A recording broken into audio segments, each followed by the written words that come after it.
Ever wish a podcast would explain how to get better faster from the standpoint of longevity, biohacking, and personalized functional medicine? Co-hosts Dr. Jason Bradley and James Chester, along with executive producer Rachel Bradley, bring you the Get Better Faster podcast. Their mission is radically simple: to revolutionize health by connecting people with the experts, technologies, and protocols that mainstream medicine ignores. Because people deserve to get better faster.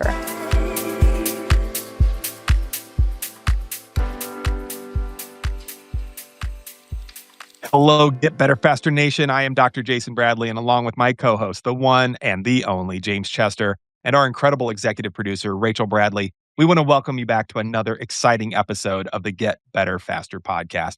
And I've got to tell you, after our last conversation with today's guest, GBF went wild. The response was overwhelming. You had questions, you demanded more, and frankly, we had only scratched the surface of what she knows.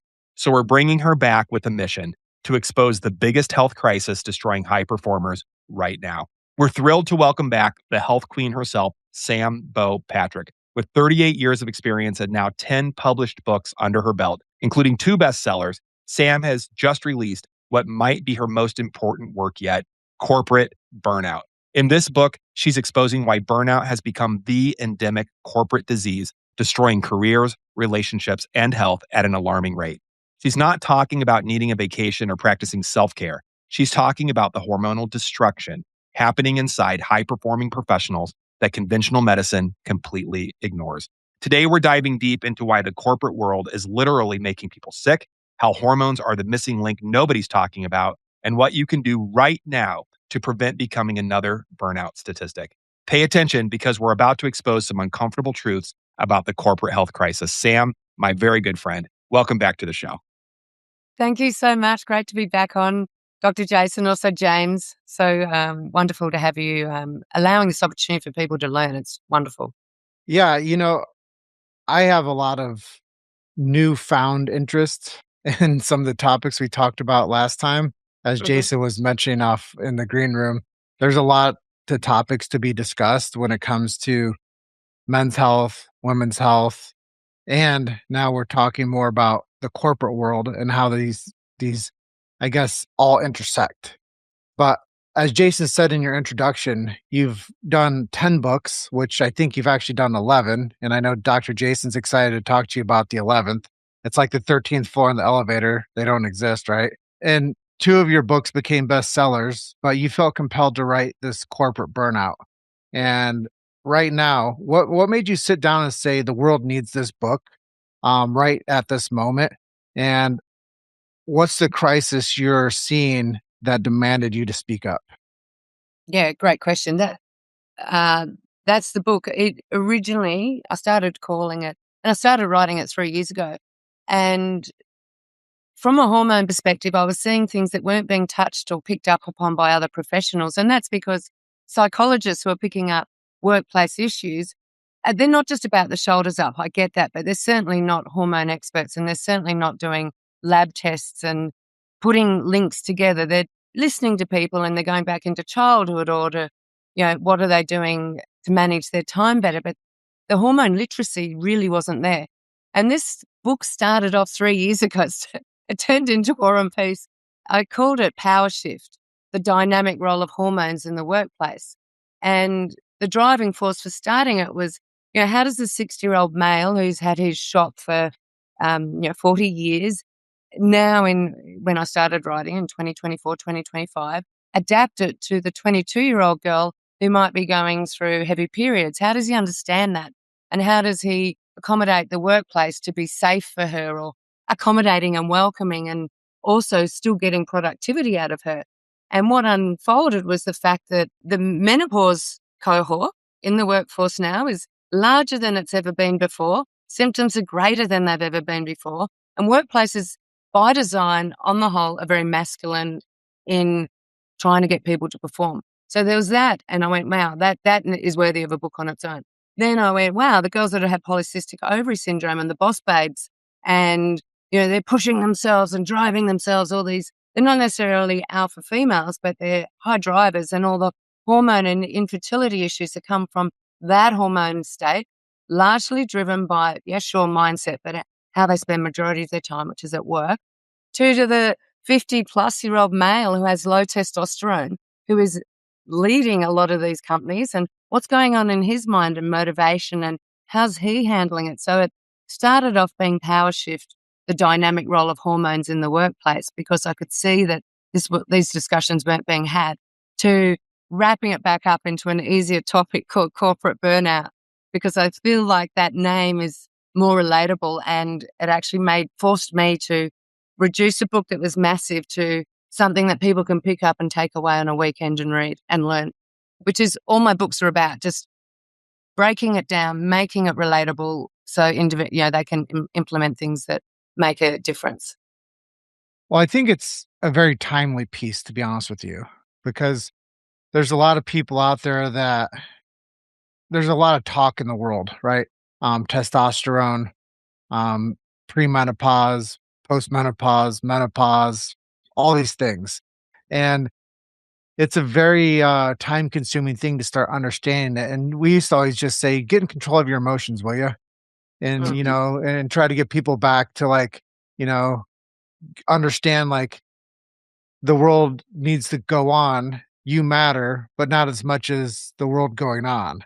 And now we're saying you matter, but the world going on doesn't matter as much as us getting you right before we move on. So my big question after you shared that with me and the process that you followed from the demographic of a 40-year business owner to a 22-year-old worker bee is, why are we trading our health for money or for a career when I don't know if there's a simple answer or a simple solution for that, but people are actually taking the resources that they make with their status and the money that they make, and they trade their health away for it. Mm, Why have we made that so common for people to do that? mm. Well, I'm sure you have. Yeah, Jason, you answer this one and I can add Oh mine. my gosh, thanks. Thanks for the softball pitch there. No, I mean, I think I'll say this. It's multifactorial, right? So I mean, there's a lot of things going on with that. I think that, boy, I mean, this is my opinion. I'm not an expert in this by any means, but Rachel and I talk all the time that this isn't like, oh my God, this is like brand new material. I think we've probably all witnessed this or experienced this or participated in, and I know I'm all three of those. But we become a very materialistic driven world, right? I was just at a Bible study on Sunday evening, some great friends of ours.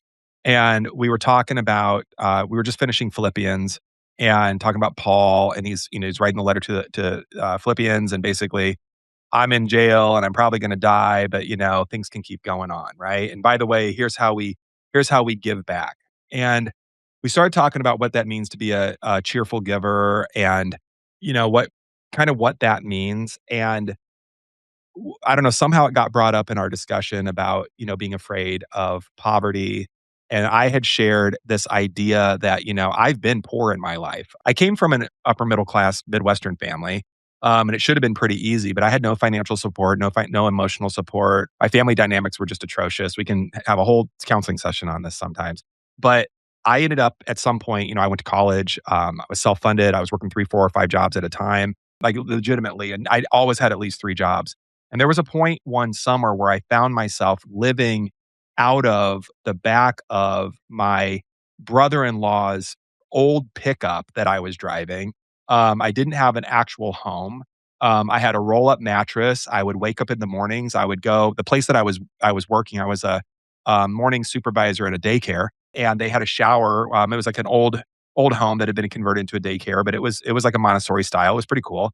And I would go in there and take a shower in the morning and make breakfast for the kids, but that's what I was eating. And, then I couch surfed for a few months and this went on for a while. And I have a real fear of poverty. And I was saying that when I drive home or drive where we live, I always drive past, this is not a judgment. This is just an observation. We drive past this trailer park. And I don't know if they have these in Australia, but we have these mobile home parks. And typically it's people on the lower end of financial stability, really struggling. There's a lot of issues in these parks. I mean, it's not a judgment of the people that are there. It's just the environment. with poverty comes crime, comes drugs, comes prostitution. And I mean, there's a lot that happens in these parks. And I'm from a family, like I said, four of us, four siblings total. Half of us, I mean, I mentioned I was homeless and couch surfed for half a year before landing on my feet, even though I was working 3, 4 jobs trying to get myself through college. Two of my siblings lived in mobile trailer parks. And it hits home every time I'm driving by and I say out loud to Rachel, oh my gosh, we got to promise like we're never going to go there. And I mean, there's something would have to catastrophically happen. I mean, and it could, I mean, with the will of God and who knows how the world works, but I could wind up there again, or I could wind up there. I doubt it, but it's still a fear of mine. I have this knee jerk reaction. So, one of the members of this Bible study is a pastor. Actually, it's interesting. Everyone in this Bible study has been through seminary except for Rachel and I, and we're just novices. We don't know anything about anything.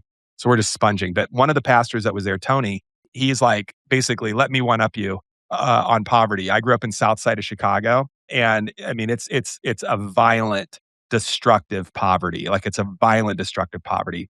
And then he told the stories of, gangs and graffiti and like danger and all of that. And then he had gone to Manila on some mission work and experienced, he said, a level of poverty that he didn't even know existed. Like he's like, it'd make the South Side of Chicago look. And he's like, so your mobile homes that you're scared of are like luxury items to South Side Chicagoans. And when I went to Manila in that poverty, it was like a luxury, like South Side of Chicago would have been a luxury. And then, not to be one up, and it's not a one up game, but it was just an interesting conversation. Our good friend Renata, she's from Brazil, and she's like, "Well, let me tell you what I grew up in. I grew up in Rio, and when you were traveling from, we were fortunate to have a home that we could call home, but traveling from home to school or to work." She's like, you just tried not to get shot because, I mean, people just randomly shoot into the air or shoot people for no reason because that's what it's like in Rio. And she's like, and I was like, and so we were all like, oh my God. And it's just like layer after layer. But then Renata nailed it. She said, when I came to America, I had a little culture shock, but I assimilated very quickly into having all the luxuries that we're all used to, even if it was just a stable roof and stable food and a car that works and, not getting shot at, in her case. And I feel like to answer this question of like, why do we trade to bring it back home? Why do we trade our time, our energy, our Health, our health. our health for the money, right? For money. I think that we're inundated. So amongst all that, we're inundated with, you can't be poor, especially in a westernized world. You can't be poor and have an enjoyable life. You can't be poor and provide for your family well or eat, like there's all these things that come with it. And there's this, and so we're sold, if you will, with commercials, with advertisements, with, endorsements, with, I mean, all of it. We're sold like these things that we need, and we can't have a happy life without those things. What's interesting to kind of bring it home. So again, I think that we're sold an idea of materialism. So we have to work hard. And here in America, I don't know what it's like in Australia, but I think it's similar. If you're not willing to put in 120-hour work weeks for some, shitty paycheck, someone else will. So if you won't do it, someone else will do it. So you just keep working and working and working and working. And so there's that. But finally, what I'll say is talking about, Manila, talking about Brazil, Rio, talking about when Rachel and I went to Fiji and experienced poverty like that. It's interesting because when you get into those very, very poor communities that, again, I think in the Western world, we don't really see a whole lot of, even though we might fantasize that we do. It's just different. It's a different level of poverty. The people seem really happy. And when I was chatting with, when Rachel and I were at the World Changers event in September, where I previewed my TEDx talk for this year, the N of one, get ready, everybody. It's going to be great. But when we talked to those people, I was chatting with someone and he said, in Fiji, we don't have anything, but we're very happy. And it seems like in America, you have everything and you're very unhappy. And James, I think that you hit it. It's because of this whole thing. We're trading our health for materialism. It's not just a paycheck, it's materialism. But anyway, that's my 2 cents. I don't want to cut you off, James, but yeah, let's hear what you say. But then I want to hear what Sam has to say. Well, I want to pass it back to Sam, but I want to say a poignant statement that I've heard time and time again. We can go man and woman with this one. If a man or woman has their health, they have a million dreams. If they don't, they have one. So no matter the prosperity in the career, all roads lead back to the thing that you traded out, your health. And I think that that's the crux of today's conversation is corporate burnout. Is we're trading for dollars and cents for the one thing that if you don't have it, you'll do anything to get it back. And that's abandoning career, that's abandoning prestige, that's abandoning all of the things that anything you bought or earned, the home. We both come from Iowa, Jason. I'd always tell people if one of our loved ones got sick, we'd sell the farm for them. Absolutely. Yeah. And nothing matters except for that person coming back online and being better and healthy again, get better faster. It's the reason we do the show.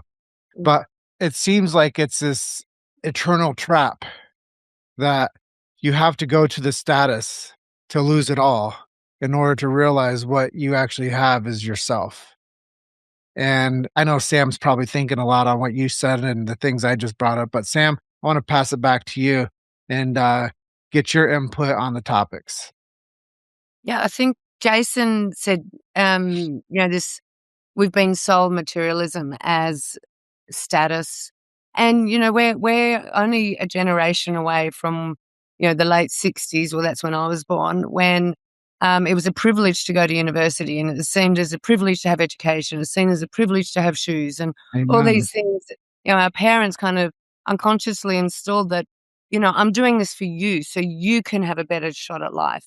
And so there's a lot of pressure unconsciously that people, I believe, feel they've got to have that materialism chase, because that's the sale, or what was sold, is that money equals status, money equals more friends, money equals one thing money does offer is more choice.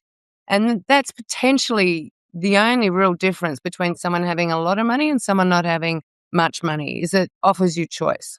Offers you choice in food, accommodation, travel, that sort of stuff. But it's other than that, there's so many faux pas with it.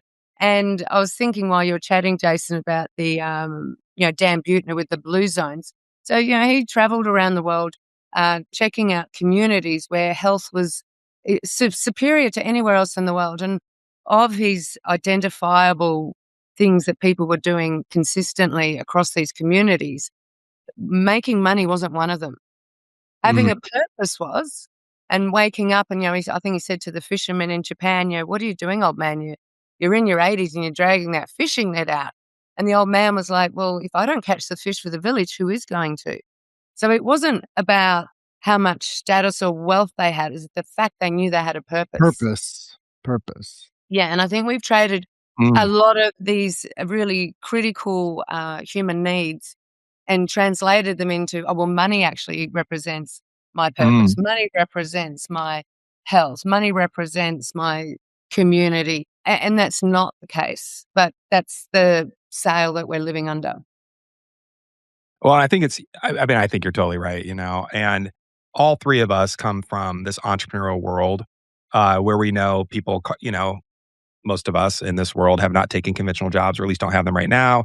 We're trying to carve out a space, hopefully with purpose, to help make the world a happier, better place in all of our actions and interactions, or something like that. That's my purpose statement. But I think that you're completely correct. And James, you're correct in that we've traded our health in a lot of ways for whatever this thing, I call it materialism, consumerism, consumption, conspicuous consumption, in fact, that, we need more and more and more. I had a coach one time, Matt Lohman, who, had done very well financially and also was very much at peace and helping other people be at peace.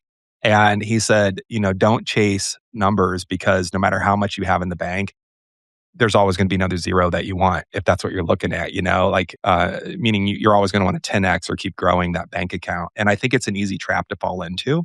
And I think that, for me, I remember, boy, I won't name these folks, but some other folks that were from our mutual friend, Alex Sharfin, when Sam and I met through a mutual friend of ours, Alex Sharfin. And they were fascinated. They were other functional medicine doctors, doing what I was doing. And so much so that they were like, man, you got systems down. And I will say Rachel is brilliant at systems and operations and all of that stuff. And they flew, here to Iowa to stay with us for, a week or so and just kind of observe, what are you doing? How can we implement what you're doing into their practice. And what's interesting is about midway through the week, both of them independently came to the same conclusion that whatever I was doing and whatever Rachel and I were doing was not worth it. It wasn't worth it as far as finances go. That we were, spinning wheels. We were burning the candle at both ends. We weren't sleeping. There was no time to take care of ourselves. There was no prioritization of, I don't know, whatever this is, self-health, or prioritization of the self, of the preservation of health in body, mind, and spirit. And the end part of that was one of those doctors actually dropped out of completely seeing patients and rebranded, wrote a couple of books, and now takes people on retreats to help with their relationships, which I think is interesting. The other doctor also completely dropped out of practice and went into consulting with other doctors to help them not have some type of burnout in their practice. So my take home after that weekend or that week was that whatever I'm doing is not sustainable. Like, sure enough, it came crashing down really, really hard. So this topic hits home for me really hard with Rachel and I around 2023. We were burning out. We had just done a build out in a brand new building, for our brick and mortar functional medicine clinic. We had assembled a team together. It was robust. We were doing very, very well for not just the Midwest, but for anywhere in the world. Our business was doing very, very well. We were helping lots and lots of people.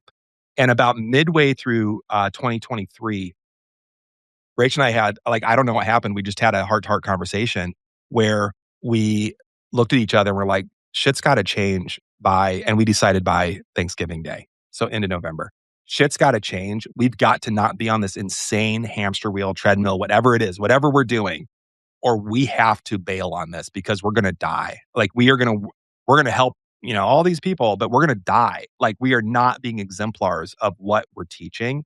And so, that only, made us like burn the candles, in both ends and in the middle and, other places too.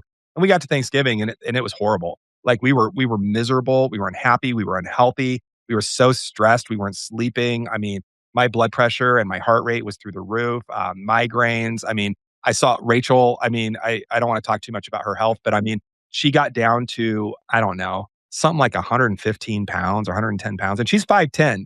I mean, so she's not a small person. I mean, she's a small frame person anyway, but I mean, her health was like in the toilet. We were both neurotic messes and we walked away from it. We walked away from this robust, 7+ figure business that could have afforded us any lifestyle anywhere that we wanted, anywhere in the world. And we shut the whole project down. We walked away from our build out. We regrouped. We went virtual just pre-pandemic, end of 2019, and figured out the whole virtual space.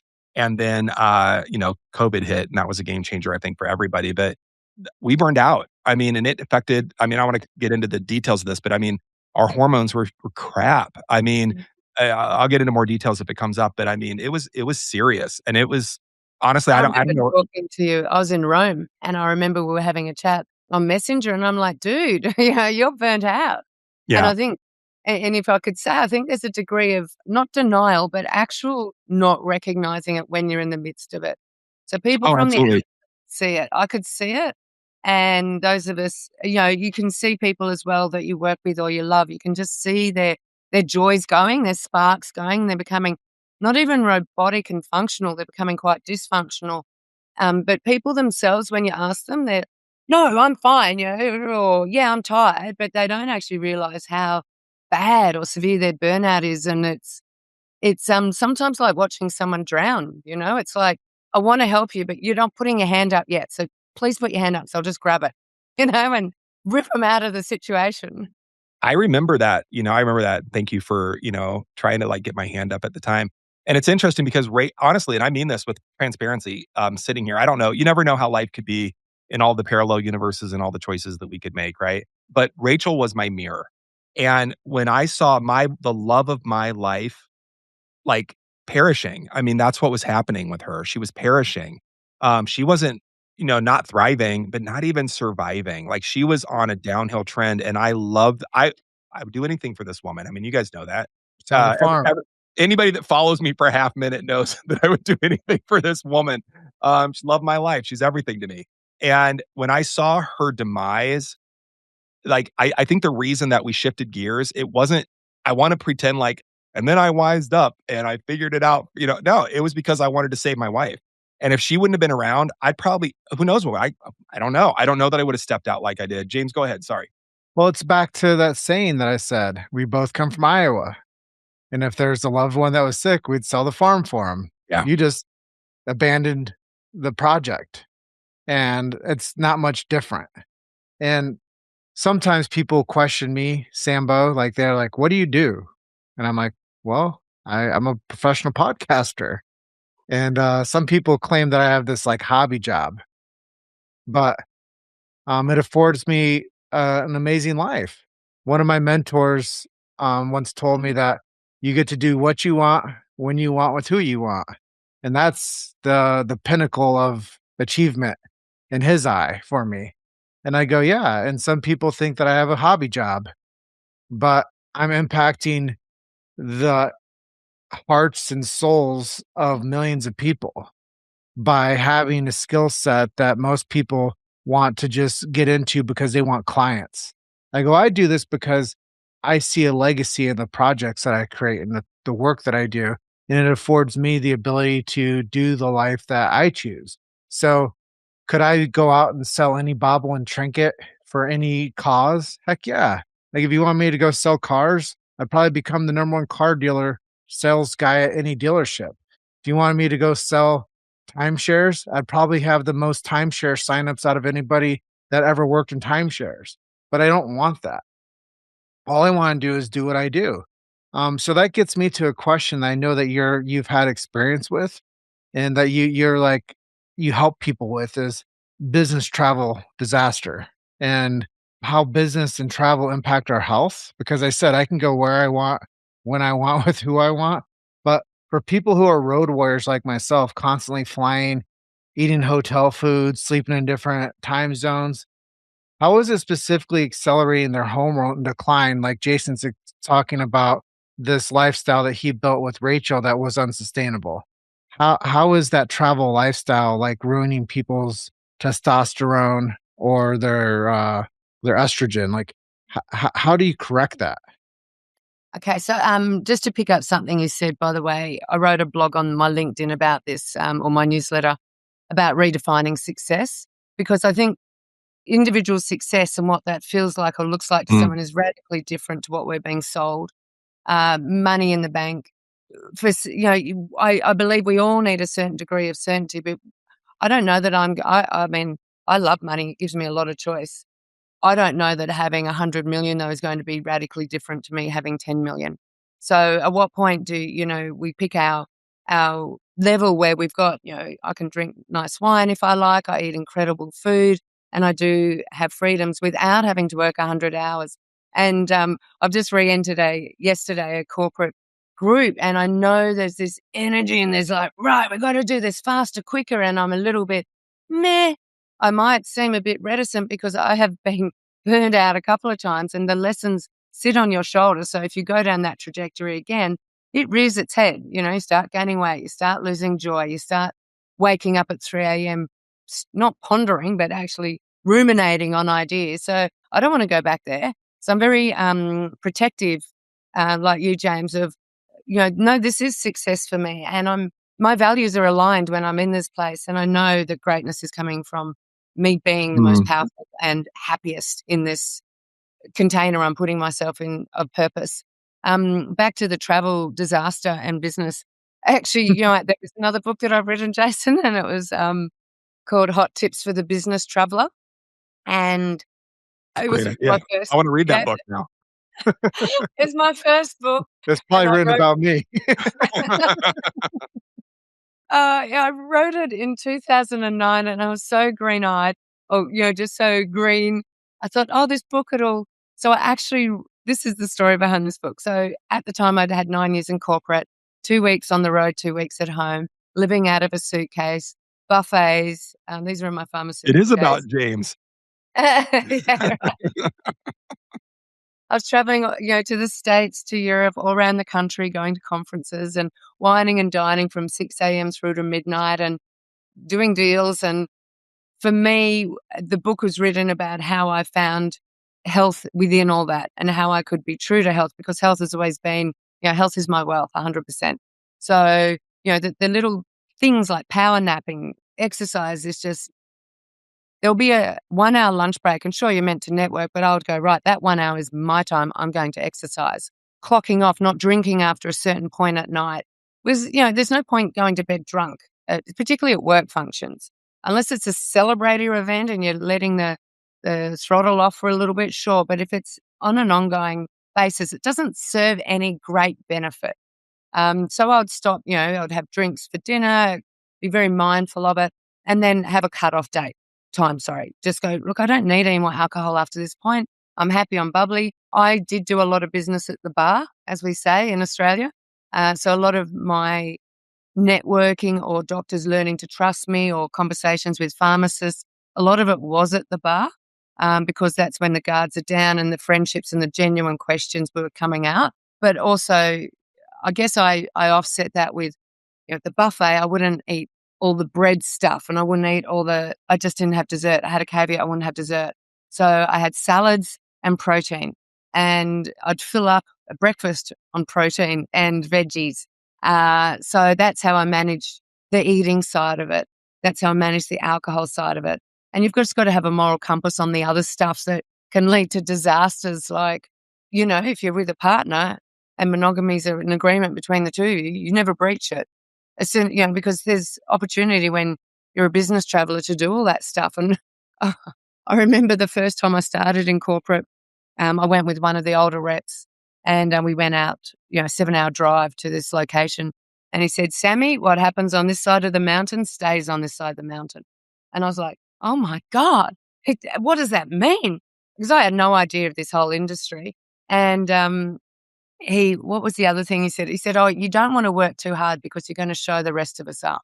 There were all these kind of rules as a rookie into this environment. But I wrote the book to share with others what I'd learned over the 9 years, how to stay healthy, how not to gain weight. I mean, corporate weight, it goes around your belly. I call it worry weight, but it's corporate weight as well. People get that rotund, apple-shaped figure, which is the worst weight distribution for heart disease, diabetes, stroke, hypertension. It's from cortisol, majority of it, and inactivity, and having a glass too many at nighttime or a scotch with Coca-Cola and things like that. So it's not hard to manage it. People just need to know a little bit, be a bit more conscious in their decisions when they're being a business traveler. But just to finish up on why I wrote the book. So I wanted to write a book. It was a topic I was very passionate about. And I wrote the book with Richard Branson in mind. And I had 3 children, and I was a single mum for about 17 years. But I actually got an extra mortgage on my house. I believe so much in this book, and I wanted Branson to endorse it and have it in the planes and also in his hotels. So I took an extra mortgage out of my home. This is must have been 2010, and went to the UK, and I got as far as his PA. So I just believed I was going to meet Richard. I was just so naive. Got into London, and he has his building was at Kensington, old playground sort of thing. And I went there, and someone opened the door and said, oh, you must work here. Everyone had lanyards, but I just followed them in and found my way to Richard's PA and said, I had this balloon, and hot air balloon. I had my book poised in it.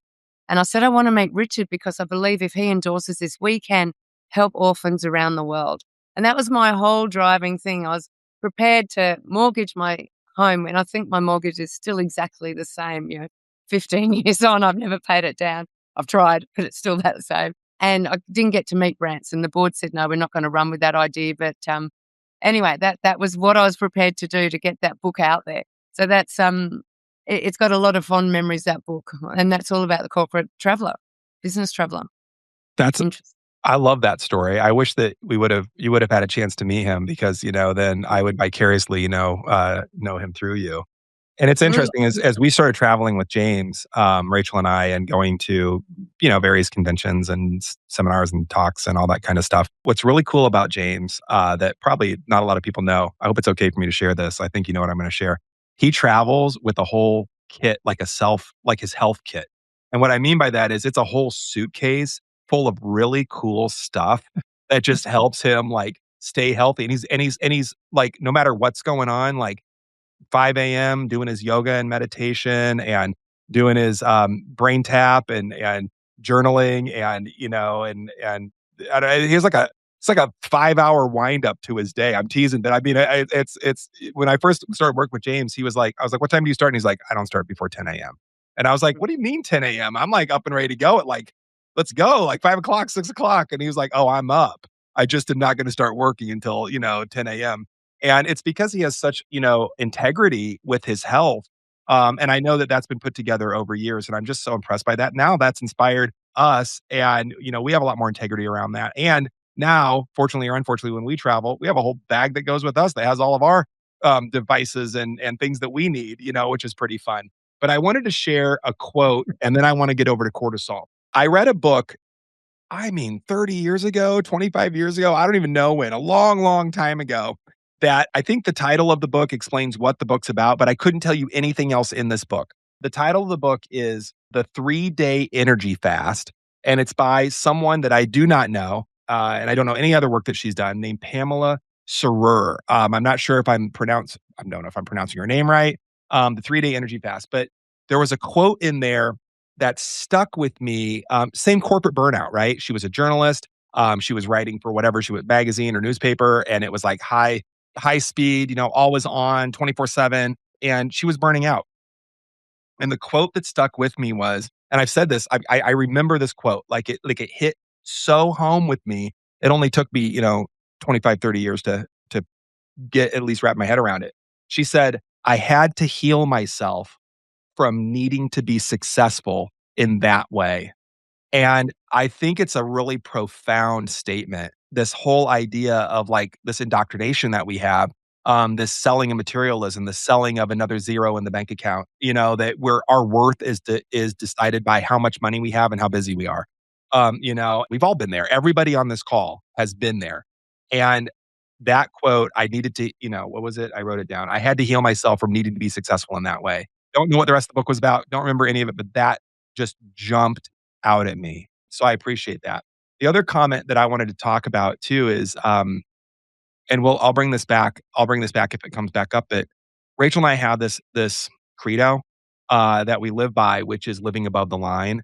And what that means is, we have God, and then we have us as a couple, and then I have her, and then myself. She has me, and then herself. But the weird thing about that construct is, for me to have her first, I have to take care of myself, and I have to be my best self, for her, and the best self for us, and the best self for our kids, and all of that. And it really keeps things in check for us, this living above the line. And that probably started being developed when we left that insanity that we left with our brick and mortar. It still took some time to put it together, but still left that insanity.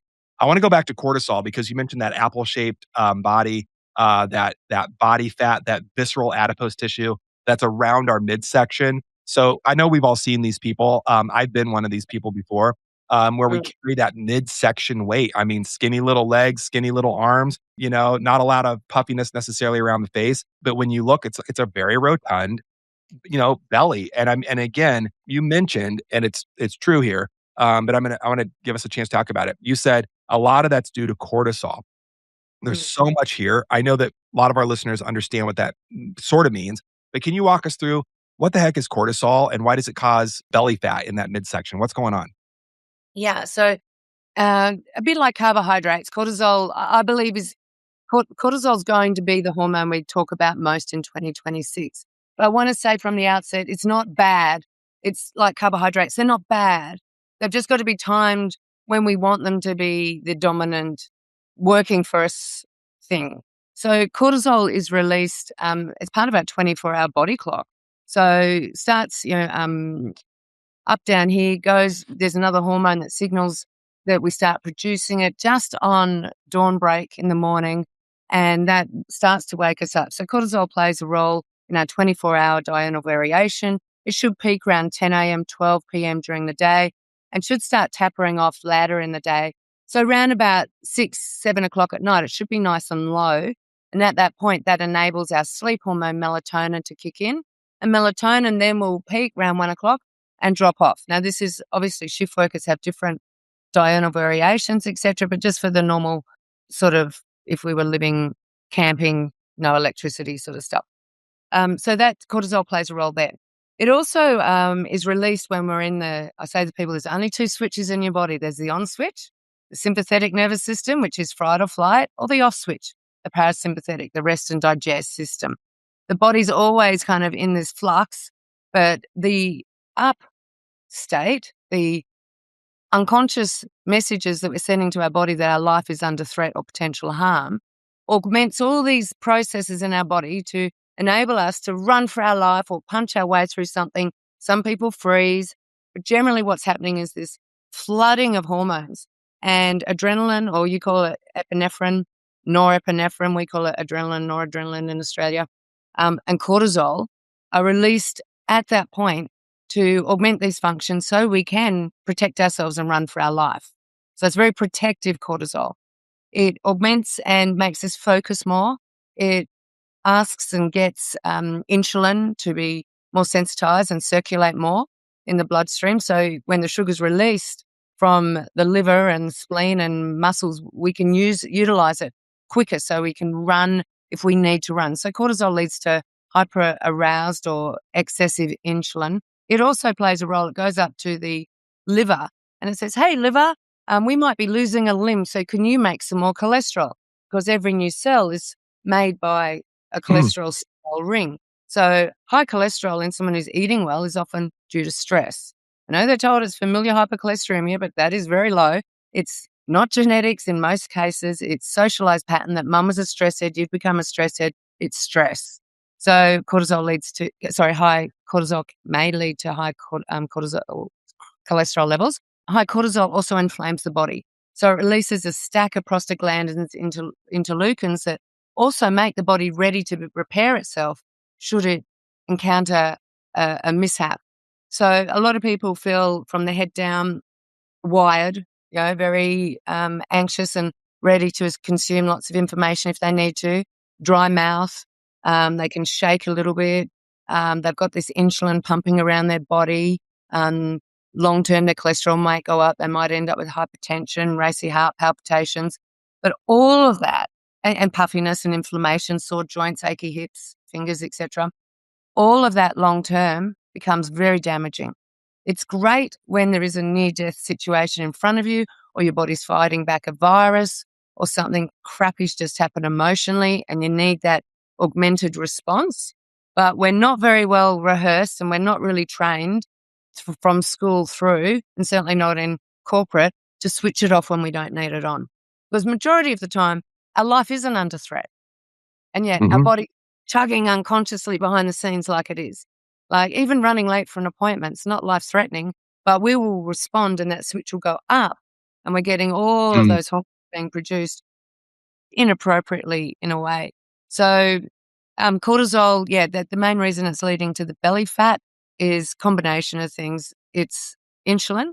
So I say to people, look, you might eat a healthy, almond, high protein muffin or even a carrot. But if you've got high circulating cortisol when you're eating that food, it will rapidly get converted to a lot. We flip on lipogenesis a lot quicker than if we were eating in the relaxed state because those hormones are circulating around. So stress plus a carbohydrate, you're going to have a double insulin spike, go straight to the tummy. That's just where it gets stored. That's just super interesting. And I'm just going to say this. So we talked about above the line and the way Rachel and I prioritize things. Everything that you just mentioned, like running late for something, or I don't know, did I flub up on, I know I speak perfectly all the time, especially on the podcast and never mess anything up. I'm just teasing, but replaying stuff in your head where like, God, I could have said this and said it better, or whatever. All of that stuff, even though there might be people and things that are below the line, including our businesses, Rachel and I's businesses, it's below the line. And when we start to, and we try to keep each other in check, when we start to get stressed around below the line stuff, which is basically her, me, and the kids, that's above the line. Everything else, and God, everything else is below the line. Not that it's not important. God, I love you guys, but that's what's above the line and that's what's below the line. And when we start to get stressed about below the line, we have to I say it differently than Rachel. But I'm like, I'll try not to cuss her. I'll edit myself because I'm not in stream of consciousness, but I'll say, F that shit, right? Literally, I'm like, F that. It's not important. Like, that's not important. It's whatever we're doing right now. It's not important with the way we're going on this stress mode. So it's interesting because you're right. We're not fleeing from a saber-toothed tiger. But our bodies have the same chemical response, or at least we've been programmed to have the same chemical response as if my life is in danger if I'm running 5 minutes late. I'm going to upset people. It's a very different thing. The other thing that I wanted to just kind of mention too with what you said, when I know for me, especially when I battled weight, I've had a lot of weight issues in my life. I do have some genes that lead toward that. I didn't eat right for my body type. I mean, thank you genetics and thank you figuring things out like that. But I love this idea of if your cortisol is high when you're eating that carrot, your body's going to do something differently with it than if your cortisol is not high. And one of the ways that I think about that as a clinician is cortisol has a direct relationship with our insulin sensitivity. And you mentioned insulin. Insulin, of course, gets released when we have carbohydrates, right? And so it could be sugars, but it could be complex carbohydrates. I mean, it could be fibers and things like that. And different types of carbohydrates release different amounts of insulin. But when we're under stress, the body sends a signal to our cells to say, hey, don't use insulin the same way. It lowers insulin sensitivity and it increases insulin resistance. And that causes a couple of things. We see an accumulation of blood sugar. Well, the body doesn't like that. So it starts to kick out a lot more insulin, right? And insulin itself tells the body, well, if I have an excess of insulin and now I'm finally tripping those receptors and I've got all this extra blood sugar around, let's just store it as fat, right? And it primarily, like you said, will go through lipogenesis, in our liver and other processes, cellular processes, to basically what that word means is lipo, fat, genesis, create, right? Or origin. So it makes fat. And under stress, we're literally telling our bodies, make more fat, store this energy, store this, because we're clearly in a life or death situation. Use what you need right now, but then store the rest of it because you're probably going to be running from a saber-toothed tiger pretty soon and you're going to need that sugar. So store it as fat temporarily. But the problem is we live under this duress of overworked, underpaid, overtaxed, underslept, at least in America. I don't know what it's like in Australia, but I have a feeling it's pretty darn similar, for most people. But anyway, I don't know where I'm going with that, but I just think it's just super interesting to be able to differentiate between real stressors and maybe perceived stressors, and I try to draw that line. I don't know if that works for people listening, but if it helps, I hope it does. Sam, go ahead. I think working out your workplace saber tigers, the real ones and the ones you have labeled as a saber tiger, is really important because we go into the workplace, and I know when I sit people down or I do Zoom sessions with them, what is triggering you at work? What do you find stressful? Oh, getting an email from my boss, running late, there's back-to-back Zoom calls and not time between a call to actually process and write down what you've got to do. So people will do back-to-back calls and it doesn't make sense. You don't have an opportunity to summarize what you've just discussed. So a lot of the workplace sabers, I think sabers are great. People understand a tiger's pretty scary, but we translate these other things in the workplace, particularly in corporate, as saber tigers, and they're not. We can reframe that and go, a bit like you, like, big deal. I used to say, I had to circuit break a lot of the stuff I was doing, and I'm an emergency nurse, and I just had to say, is anyone going to die here? Well, just back it down a bit, How am I feeling my body? Oh my God, I'm actually really quite tense. I don't need to be like this for this environment.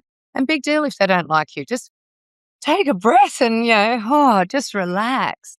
And I started saying these little mantras in my head to pull myself up when I realized that I was in that high cortisol state. But it's not just cortisol for women, it's high testosterone. And so the polycystic ovary girl, the endometriosis girl, the high achieving HR manager or chief of people now, they're pumping a lot of testosterone out as women. These fertile girls, when they pump testosterone out, the body's once again in that state that says, my life's under threat. Guess what? The last thing it wants to do is have babies. So it switches off that whole reproductive system. Double that. It's a little bit more complicated than that because double the testosterone with the fact that insulin and testosterone both compete in the cell to get into the actual cell. They use inositol to do that. And if you've got both of them up, insulin's secreted, testosterone's up, only one of those hormones can get into the cell. And so extra testosterone will lead to whiskers on the face, cysts, or the insulin actually leads to the cysts on the ovaries, but belly fat, unwanted hair, acne. Young girls with acne, a lot of the time it'll be, a sugar thing with stress like cortisol. The sugar thing competes with testosterone, so they'll have higher oil Mm. production around the hair follicle. These young girls are stressed to the max. And it's like, why are you stressed? Because I've got to get a really high score for uni. Like, we've created these beautiful, our babies, our little princesses are so stressed that they're getting all these symptoms that can be managed by teaching them to switch out of that stress state and bring it down and recognize what true savers tigers are, because most of the time they're not. Listening to the conversation about stress, cortisol, weight gain, being imbalance, being out of balance, like there's so many things to take home. And there's so many things for people to start really taking a break from their busyness and finding out what their trigger points are and where are they feeling inadequate. So it's almost self-discovery time. So when Jason said James travels around the world and he takes this self-care highly serious, yeah, I'm accountable for me. Like I was telling you, Mm. Sambo, I went and ran 2 miles today. Like no one's gonna run my miles for me unless I go do it. And I'm famous for telling people no one's gonna do your push-ups for you. Like Mm. you have to do your own push-ups. Like it sounds kind of silly, but you have to be accountable. And no one else is gonna like create the life of your dreams for you. You have to do that for yourself. And the good thing is there's resources like you and Dr. Jason that can actually assist people. Now, I was talking on our last show about the application phase. Like we could have this conversation and give people the best ideas in the world, but it takes them anywhere between 9 to 18 months to actually take a good idea and implement it. Unless one thing, their health is failing. And then they're going to go and investigate. They're going to ask, at least 1 to maybe 5 experts, what do I need to do? My health is failing. Can you come in and throw me the life preserver? I'm drowning with my own life. I don't know how to control it anymore. My job doesn't matter anymore. Only thing that matters is I need to get back online again and feel better. And can you help me? What do I have to do? But if they were to say, hey, travel around with a suitcase wherever you go with your meditation device, with your yoga mat, with your posture rehab equipment, and don't talk to anybody that you don't want to talk to before 10 a.m., people would think you're selfish and they would think that you're weird and they would look at you as an outlier. Whereas for me, I'm like, I am the outlier. I am weird and I don't want to talk to you before 10 a.m. So if we can agree to that, I'm going to be the healthiest version of myself. And you're really going to love to get to know me more because I don't drink alcohol. So I don't have to worry about being on the road with the slip ups. I'm very accountable for myself. Like, don't watch television. So there's so many things that you will eventually find over time that if you start to find out who you are, you don't get trapped in who they are. Mm. And Mhm. that's living above the line for yourself.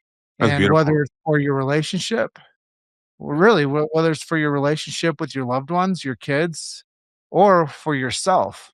And like Jason said, if he doesn't take care of himself, he can't be above the line for the people that matter to him the most.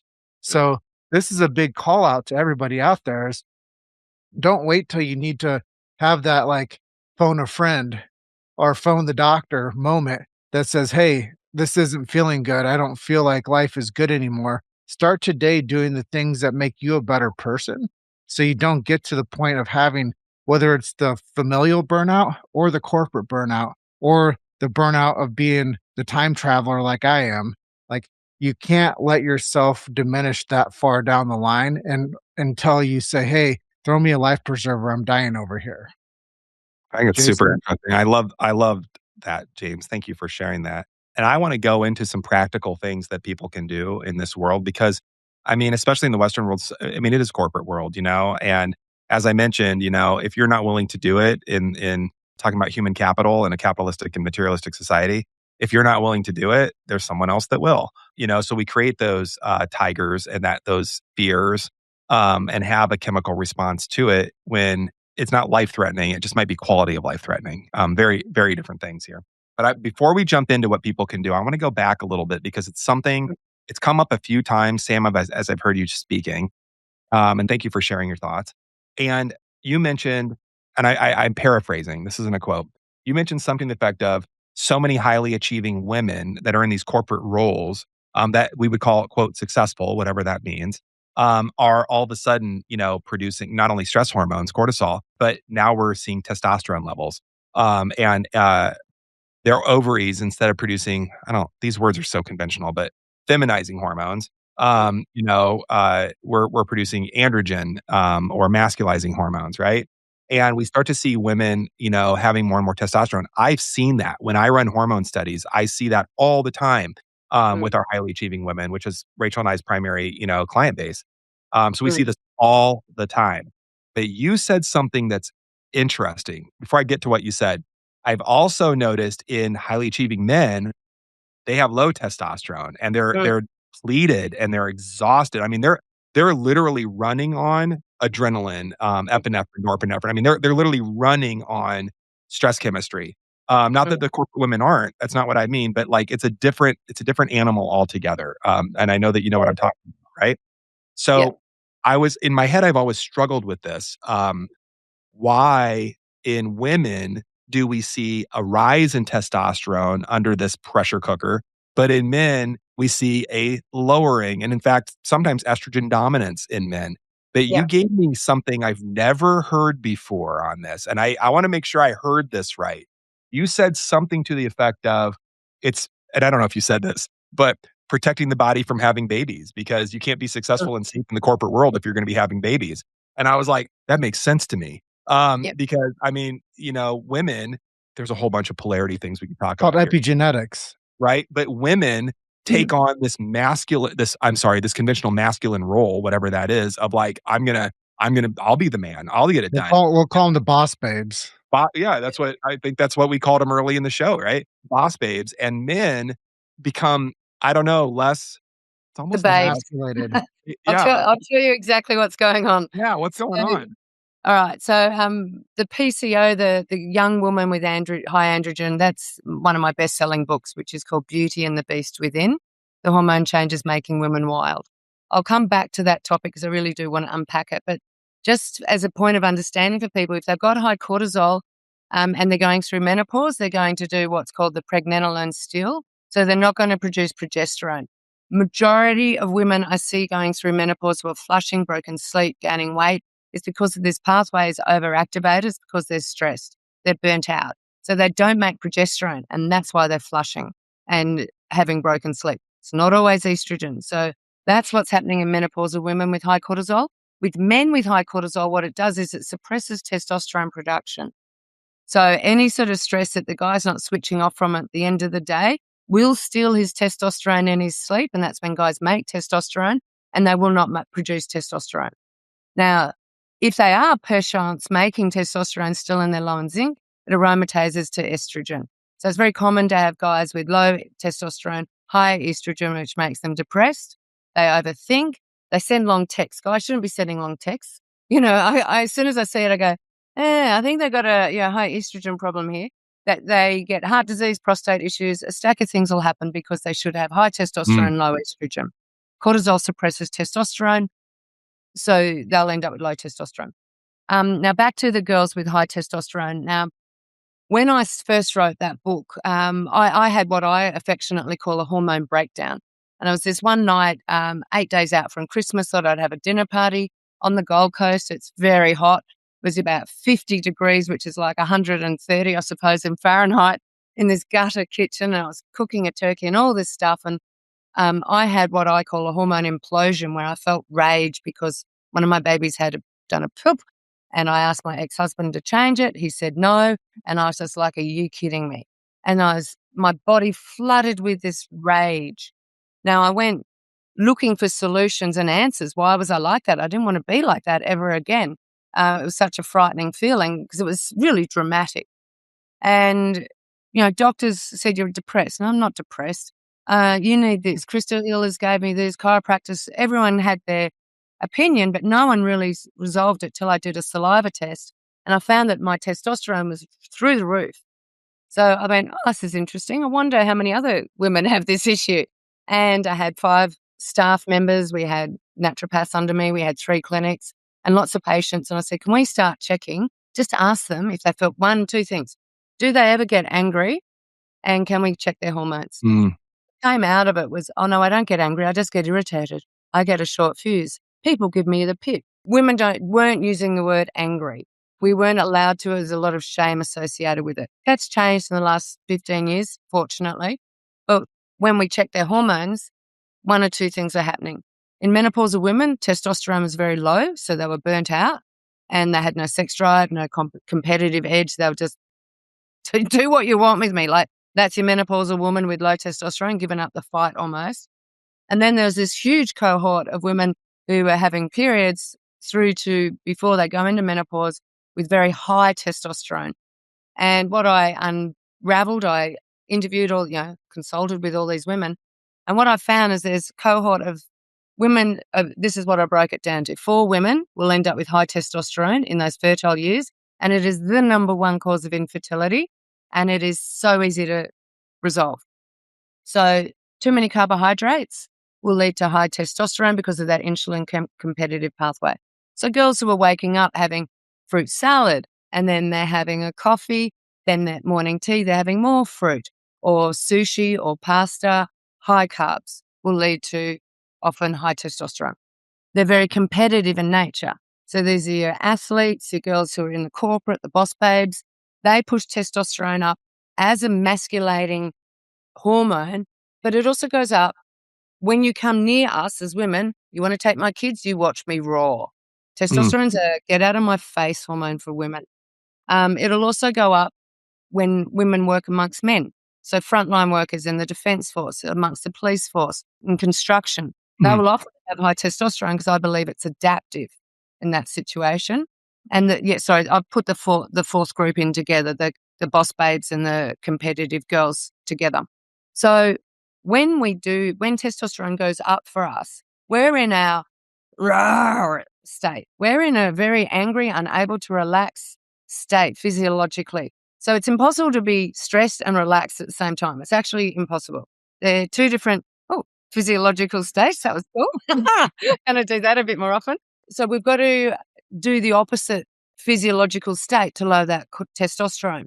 Now, saying to a stressed woman, and this is what I've learned over my years, saying to someone with high testosterone, oh, you need to relax more, makes them more stressed. They go, oh, crap, how do I do that? And they get really anxious and stressed about being less stressed. So what I teach them to do is to have more fun, because you cannot be in the state of fun nor creativity with testosterone high. Now, I call these green light activities. And what happens when women do these activities is they raise oxytocin. And oxytocin will drop testosterone in milliseconds. So even coming up to someone, if they're comfortable with it, giving them a hug, saying, this is a John Gray thing from Men Are From Mars. Hey, babe, you do so much for everyone else. Just come here. I just want to embrace you and thank you and love you. Testosterone will go, oxytocin will go up. The 2 cannot exist at the same time. You can't have high oxytocin and high testosterone. So for all the girls out there who are struggling to maybe conceive and you know that high androgens is the issue, start having more fun. And these girls look at me and they go, what do you mean more fun? I go, like, what did you used to do when you were a kid? Oh, I used to run through puddles. I used to jump on swings. I'm like, well, go and do it now. Let yourself have fun. Give yourself permission to have fun. We're so hell bent on being serious and making money. It's like, just do some stuff for shits and giggles and your hormones will change and you'll be able to experience joy, because you can't have that when you're stressed. And even when I'm like in like the zone of a woman with those attributes, we don't jive because I'm so secure in my masculinity. My testosterone level is great. Like I get around a woman like that and it's passe to me. I'm like, this one doesn't get it. She's got something going on in her hidden agenda that she's supposed to be superior. I was like, I check out, I move on, because I don't have the amount of, I guess, proving ground for myself to say I need this person in my life. I'm like, this person has a lot of work that needs to be done, and her career is more important than her life at home. And it immediately checks me out energetically away from that person to say, all right, time to go on. I'm gonna go to the next thing or have the next person or whatever it might be.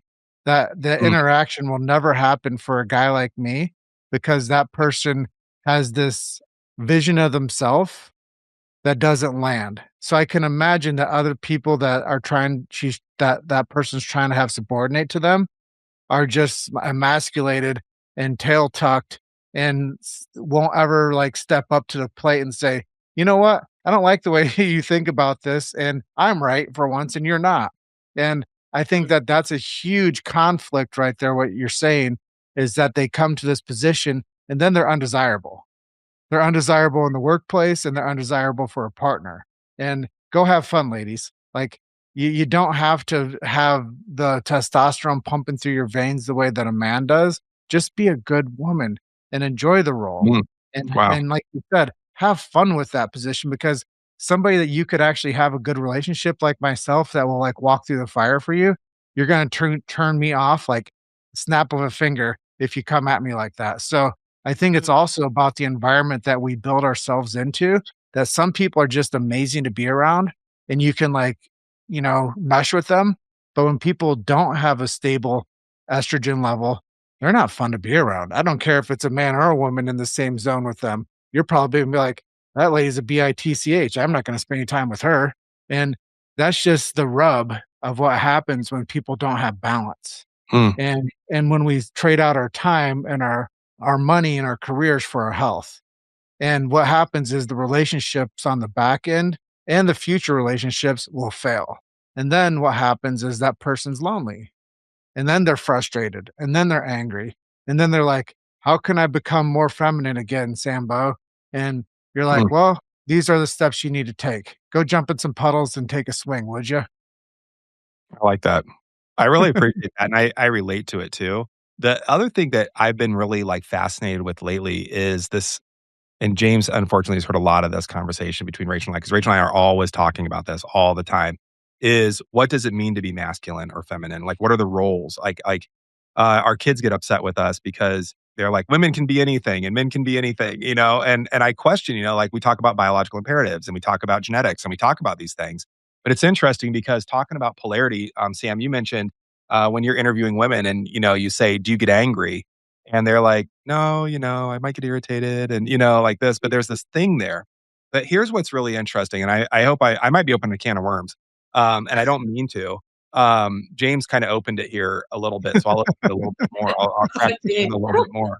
Um, Bravo to me, right? right. So you said, "Do you ever get angry?" I have interviewed countless women at this point, and I've asked a different question, which is, "Have you ever felt unsafe around a man?" Mm. And 100% of Mm. every female that I've interviewed says Great yes. question. Yeah, Yes. and It's a blood hormone.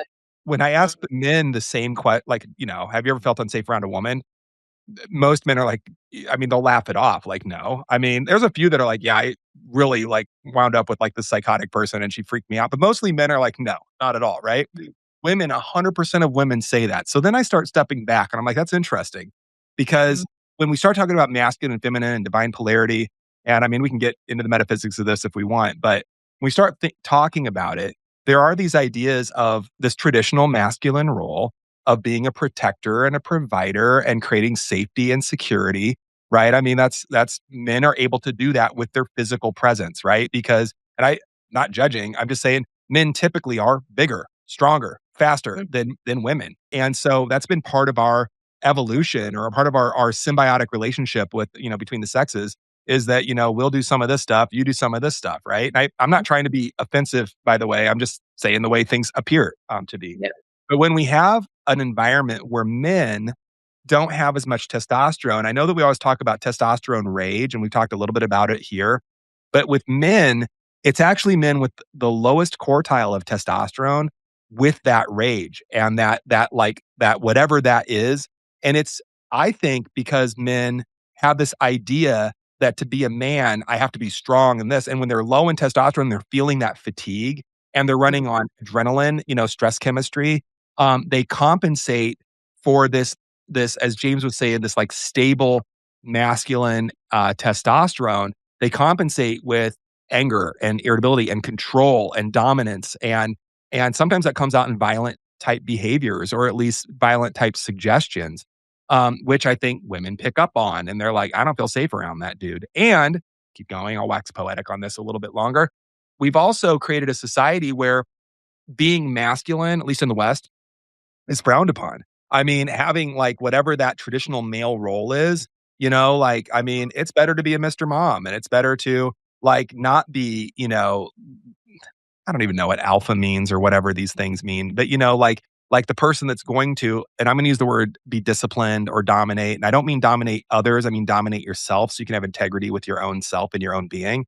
But we've lowered the respect for that with men so much so that when we watch television shows, I mean, men are like the men that are portrayed are like either goofy or inept, or the women are the ones wearing the pants and making the decisions and pushing the men around, and men are kind of dumb. And then the other man that you see in a lot of shows is the quote more masculine man, but they're the dicks. They're the ones that are pushing people around. And there's no real like, this is what a man looks like. This is what it looks like to be masculine. And so then I think, okay, so women are exposed to these men that they've forgotten how to be men. And if they do remember, it's downplayed in society. They don't have as much testosterone. Worldwide testosterone is going down dramatically as we've been, putting it all into a pool and testing it. Worldwide testosterone with men is going down dramatically. So now we're compensating with stress hormones and stress chemistry and anger and violence and all that. And women are like, I got to man up. I have to protect myself. These men are not here to protect me anymore. I have got to be strong. And then you take that into the corporate world, and they're like, I gotta again, my safety in the corporate world is I have to be a man. I have to be a man, or whatever that means. I have to be masculine. I have to be testosterone driven, because there are not men around that provide safety, security, protection, and provision. I don't know. This is my observation. It's playing with polarity. Sam, I'd love to hear your thoughts. There's just to simplify testosterone in women when it's elevated. And this was the breakthrough with my book. It is not a sex hormone in women all the time. It is a stress hormone. And when we start approaching women with high testosterone as this is what's happening, it's a stress response, not a sex hormone phenomenon, stop looking at her ovaries, then we understand why her testosterone's high. Because, she doesn't feel safe, or she's got to prove herself, and it's a man's world.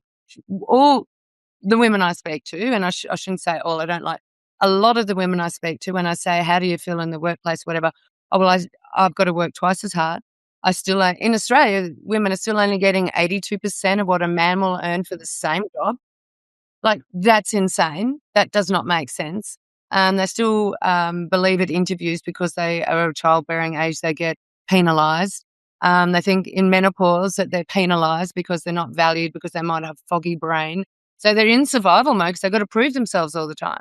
So they're churning all this testosterone, and it'll go up when they're young, but as they're down and coming older, it'll drop. But back to your point more, and I guess the people who listen to this who are gay or have, shades of grey with their sexuality, this isn't necessarily about them. This is about John Wayne, Betty Boop. This is about blue, pink. This is about biological anchoring, which I am found out. I'm very conservative with my blues, but I think that guys have the bits that us girls need to fall pregnant, and that keeps society going. Apparently that's old school thinking now, but men definitely have stronger strength in high testosterone.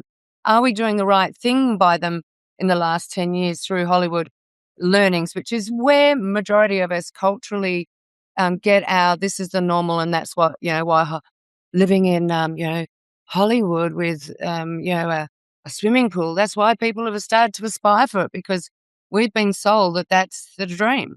And you're right, men are being not demasculinated, but fluffed down, and they're meant to be more sensitive. They're meant to run and cry with us and things like that. And there's space for that.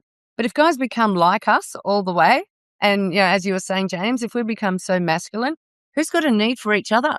And suddenly, I think, James, you were unconsciously picking girls that you can procreate with. I mean, so much happens at an unconscious level. And if you're sensing that girl's a ball-breaking bitch, her testosterone is going to be high. It's like, well, why even start the thing? It's not even just about the social stuff. It's about unconsciously. You've probably picked out, and we know other animal species do this. They will pick And humans do it too. They will unconsciously pick women that they know will be good breeders and won't be good breeders. And often women with high testosterone are emanating vibes and different things that they're not. And it's not meant to push down these women who are struggling with fertility. I hope I can help them with understanding this a little bit more, because as soon as they have more fun, and so many women will tell you, oh my God, we went out and got drunk and I stopped, doing counting periods and looking at ferns and fertility cycles, all this rubbish. I went and got drunk and we fell pregnant on the couch. Or we went on a holiday, stopped worrying about falling pregnant. I fell pregnant. It's like, yeah, you were having fun. Your oxytocin was high and your testosterone dropped for enough opportunity for it all to line up. But Jason, back to your thing about men. I think you're saying you're in a group with men, discussing masculinity and what that looks like. And, isn't it ironic that in 2026, we're having to circle back to what were men of the West doing? What was John Wayne doing? That because us girls strong girls look at people like John Wayne and we go, they might be now labeled as narcissists or other things that aren't necessarily pleasant, but we have a space to look up to them with and be protected by them for, it's hard to recognize that man as a woman as well. What does he look like? Is he the one that races at you with tissues, or is he the one who stands his ground and puts his arms around you and say, hey, babe, it's okay, but I've got this for you. Masculinity so grey. Can I touch on a couple things there? Yeah. First things is, if there's not a culture fit when it comes to a partner or even a friend, a female friend that comes into our lives, and they're trying so hard, just unknowingly chemically, they're trying so hard to be somebody that isn't biologically them. It changes the chemistry of the relationship. And back to the men that Jason was talking about and what you're discussing, it comes down to self-mastery. What are you willing to do to become a master of your biology to where you're not running around with tissues crying with a lady? Like, what are you going to do to step into your masculinity and have self-mastery over your biology? I think that that's a real honest stance. And what are you going to do to biologically live as the feminine woman and have self-mastery over that? And we don't need to mimic other people. We just need to be our damn selves. And sometimes that's the best gift you can give anybody, is just being authentically you. And that's what happens is these posturings and these profiles start to develop and they start to morph as people say, I have to have this identity, otherwise I won't be successful. I have to have this identity, otherwise they won't let me play in a man's world. I have to have this identity, otherwise I won't be accepted for the promotion and they'll pay me 25% less or 20% less than what they'll pay my male counterpart. So I think this corporate world burnout conversation that we opened today's show with is very, very much as if people want to have a corporate lifestyle, they have to have self-mastery before they decide to go in and morph themselves into a personality that's not them. And they have to figure out what it is to be themselves every day and show up every day as themselves, not who the world expects them to be. And when you have that down, you'll take your hobby job to the bank and you'll turn down the brick and mortar riches for the family lifestyle. And that's another thing I did want to get back to is guys like me and guys like Jason, we do virtual work. You mean very handsome people, as I think are you talking very handsome, character attractive people, right? I mean, just talking The about attractive character, here we go. We've taken ourselves out of these structures, Sambo, and we put ourselves into these virtual worlds. I know that a lot of the world was heaved out of the corporate world, and now they're doing the reverse commute. They're going back into the corporate world, and they're going back into on demand from the business structure to come back into the workforce and to show up to work at 8 a.m. on Monday mornings. What is that doing to the workplace? And what did you find that was happening in the work environment with this reverse commute from sending everybody home to have home jobs to now bringing everybody back in online to say, you're going to show up 5 days a week from 8 in the morning till 5 p.m. what have you seen as a disruption in I guess, the balance of work environment with the quality of life that people are getting now? Yes, this is a big topic in Australia. So just to, and hope we're not offending anyone with these chats. I can be very candid, and it's not meant to offend anyone. It's, we're talking about hormones, and we're talking hopefully safely about exploring these as well. But we did, as women, enter a man's world. And in the 70s and the 80s, it was majority of men who were working and we were staying at home. So when you go back and look at the social shift, what was happening was we were coming out of being purely homemakers into the workforce. So we did have to adapt. And it was stressful because it wasn't the parameters that we were used to. And it certainly wasn't our biological bent. And I used to say, if I was Prime Minister for a day, we have a Prime Minister here, not President. I was Prime Minister for a day, I'd change the work hours. I'd have it so women didn't have to start till 10 o'clock and they would finish at 4. Because like you, James, they need a certain amount of time in the morning to just get things ready and organised and complicate and do all this self-care. And that's just the way we're wired. It doesn't mean we're weak. It just is the way we thrive biologically when we've attended to some exercise, some eating well, some meditation, maybe having a coffee or a tea and sitting out the back with our feet on the earth.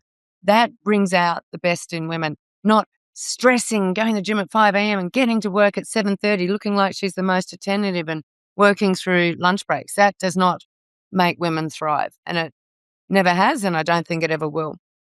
So, sorry, you were asking about, I just got sidetracked. The reverse commute. Oh, yeah, sorry. Sending people back into the workplace. COVID and all that sort of stuff. So, so the big issue at the moment is getting people back to work. And I can see both sides. I was actually going to run a study on it hormonally, because a lot of people will tell you, and do we need, like we've set up structures where we all have to, be in a physical location. Why? Why is that? Well, okay, maybe we can share photocopying expenses. Maybe there is some sound reason for doing that. We can crossbreed, cross-propagate ideas over our tables. Everyone's there. We can get things potentially facilitated quicker. But I think we've got around that through the laptop, working from home. And there's a lot of resistance for people to go back into work because they realise that they were spending 2 hours a day travelling to work, that they were having to put makeup on, that they were having to iron clothes, that they were having to put on this armoury to just be in the location so they could potentially perform, which performance was no different to work or in that venue. But then I know there are other people who are vehemently opposed to what I'm saying, and they're saying that people need to be here. One angle is for young people having mentors around them and removing the loneliness of working on your own. So there's two sides to it. I think, the three of us have found freedom in how we operate, and that's, we're not in our 20s. I think in your 20s, you're a little bit subservient to the industry that you're entering into and the rules that have been established there. But as village elders and people who've been around in the conversations we're having, we might have more influence to say to that industry, hey, you know what, maybe you're going to get better productivity and performance through well-being by changing this environmental factor. And so the onus does fall on us a little bit to protect the generations coming through and sculpt corporate.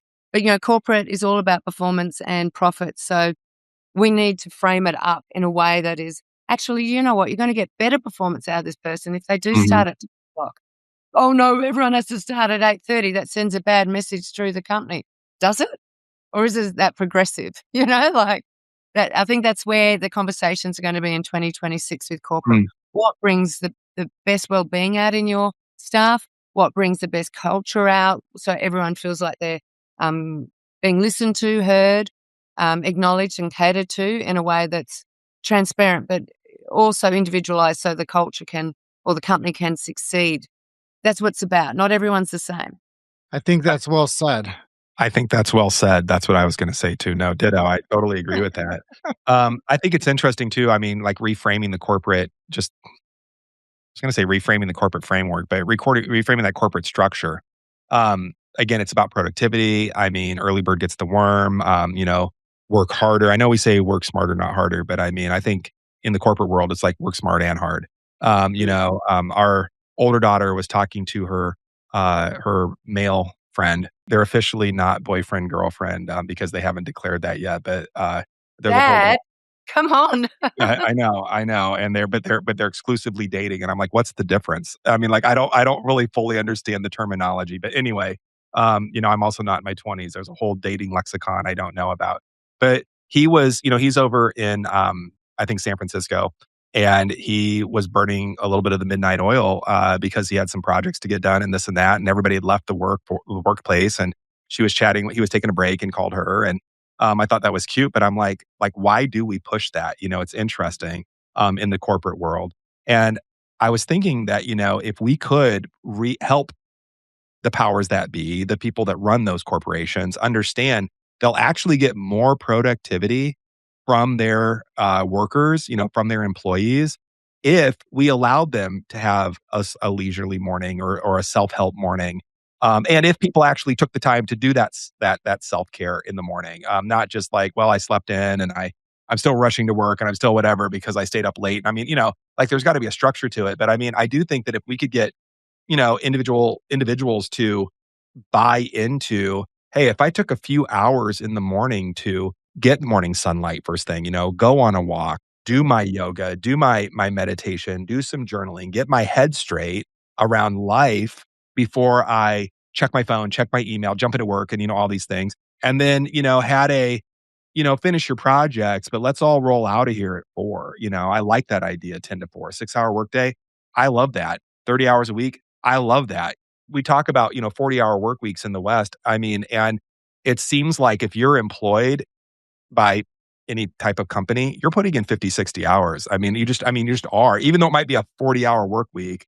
But I mean, to get your promotion, to get the raise, to get to climb that corporate ladder, I mean, you're putting in 10, 20 hours that you're not really hired to put in. And I truly believe what you said, Sam, that if we could get everyone to buy into take care of yourself first thing in the morning, live above the line, as I keep talking about, pour into yourself and what matters. Journal about your purpose, find a connection with the work that you're doing and your purpose in life. I mean, whatever that is. Our purpose is not to make more money for some, corporate owner. I mean, I hope not. I think our purpose in life is probably bigger than that. And if we can connect with that first thing in the morning, I say connect with a higher power. All of those things, connect with myself, my partner, taking care of myself, pulling the James Chester, suitcase out that has all the cool gadgets that I want. Every time he shows me a new gadget, I'm like, I want that new gadget. But doing that self-care first thing, I think we'll see more productivity. I truly believe that. I don't know that it's been studied, but in my heart, it seems right. Am I hearing what you're saying? Is that what you're saying? Am I hearing it right? Yes, and I think men probably have a greater capacity to work longer hours. I think biologically, they would have left the cave and gone, come back on sundown. Women, though, we haven't necessarily left the pod or our location of safety or nurturing to go and hunt and gather and then come home. Like it's biologically, things have changed a lot. And I think, like for a girl who's having periods, we know there are times where she's going to be more creative and energized. And there's going to be times in a normal cycle, not in a dysfunctional cycle, but even in a normal cycle where her performance and productivity isn't going to be as high. So if we can help people with this hormone literacy to take, give them the empowerment to say, actually, look, we really want you to focus on your wellness this year because we know that when you're thriving, that this whole company is going to thrive and our performance and our KPIs are going to be through the roof. Because we actually know at the moment, the way it's going, everyone's only about 70%. Even getting a 5% increase in people's performance because their well-being's been attended to makes a massive difference to the bottom line. So the conversation, sure, that with people and people often change culture. I'm hoping that I can get in and make really big headroads with C-suites, leaderships and corporate to say, as leaders, we need to be role modeling what we're expecting and driving the culture in corporate. Because I think in corporate, it might be the other way around than community. So my whole focus this year is on, the C-suites, the CFOs, the CEOs, the COOs, and just saying, how can you look after yourselves better And when that's happening, you're going to unconsciously role model and say to other people, hey, are you enjoying work at the moment? You look a bit disengaged. Yeah, well, I'm really tired and I haven't had time to do this and this. Hey, just what I want you to do for the next week is not come in till 10 o'clock. I want you to start waking up. I want you to start doing all the things you were just Yeah. saying, not just rolling over and sleeping, but actively bringing your body back into a place of rejuvenated energy. And that can be done, rather than, that's Well, what I'd like to see happen. there's more to life than work. There is. That's what So I much think. fun to be had out there. I think what the show kind of boils down to is there's more to life than work, and I really think that if people find a way to enjoy themselves, the work is more fun. And like the old saying, if you do what you love to do, you'll never work a day in your life. And if you get somebody and you capture them and you slave drive them into a position of submission, they're not going to last long anyways. So Mm. be careful about the productivity that you expect out of somebody if you want longevity out of them. And if they're not getting their happy quotient and their lifestyle quotient, they're gone. So all of the time and effort that you spent into hiring this person and to bringing them into becoming that team member, they're going to be clawing the wall 24 hours a day to figure out how to escape the hell that you just signed them on to. So Mhm. be careful the trappings that people offer and the time that you trade out your health for that financial stability and driving the nice car and having the roof and the ride, I call it. People spend most of their money on the roof and ride. So if you can be humble about your roof and ride and keep a low overhead, you don't have to play that game. And that's been, my claim to fame for a long time is you don't have to play the game, not my monkey, not my circus. And I think that that's the way people have to think about life long term is what type of game do you want to play? And are you the monkey? Are you in the circus? If not, you can walk away. And I think that that's the thing is if you get yourself a bad position, eventually you're going to walk away. If there's too much pressure and you're not feeling right, you're going to walk away. And I think that that's the cornerstone of today's Mm. conversation, full circle, full circle, full circle. If it's not right, we'll all walk away. And whether it's with more money or with more health. And I think that that's the big clarity moment for all of us when we get to the point of this topic is what do you want? Are you going to be self-mastery or are you going to be subordinate? Are you going to be in your masculine or are you going to be in your feminine? Well, that's for you to decide. And that's how you show up every day, whether it's at 10 o'clock or 7:30 in the morning. And whether you cut off at 4 p.m. or if you cut off at 8 p.m. What's your gain and how long will that last? Because they say it Mm. season, reason, or lifetime. And you have to decide how hard can you go for that reason? How hard can you go for that season? Or will you go hard all the time for the rest of your life? Whether you've been at it for 10 years or 2 years, what is it in it for you? And is it worth the trade off? And I think that that's really what we come to at the edge of today's conversation about corporate burnout. Yeah, absolutely. And I just, we went a little over today. So, Sam, thank you so much for your time today. I greatly appreciate it. I love, honestly, like I'm looking at my show notes, my notes, and James has the same notes as well. And I think we have 20 more questions that we could ask. It just get like I feel like we're just like unlayering here a little bit. So we'll have you on again for part 3. We'll just keep the discussion going and keep it live. Thank you for your time. Also, links to Sam's books, including this latest book, Corporate Burnout, can be found in our show notes at getbetterfasterpodcast.com. We'll have links to connect with Sam, connect with her books and all of that as well. So I just want to put that out there. Go to the website, getbetterfasterpodcast.com. Check it out and check out our books. They're fantastically written. So thank you so much, Sam, for your time today. Oh, thank you. Pleasure as always. And it's just so provocative to think about where we are now and how we've come here and how do we enhance it for ourselves and everyone. Absolutely. And I just love your voice, so I could talk to you for another hour and a half. So I always love having a good accent on the show because I got the good plain Jane Midwestern monotone. But Sam, it's been exactly the reason we wanted to have you back, just because I know the conversation's so invigorating and the information you change is absolutely game changing.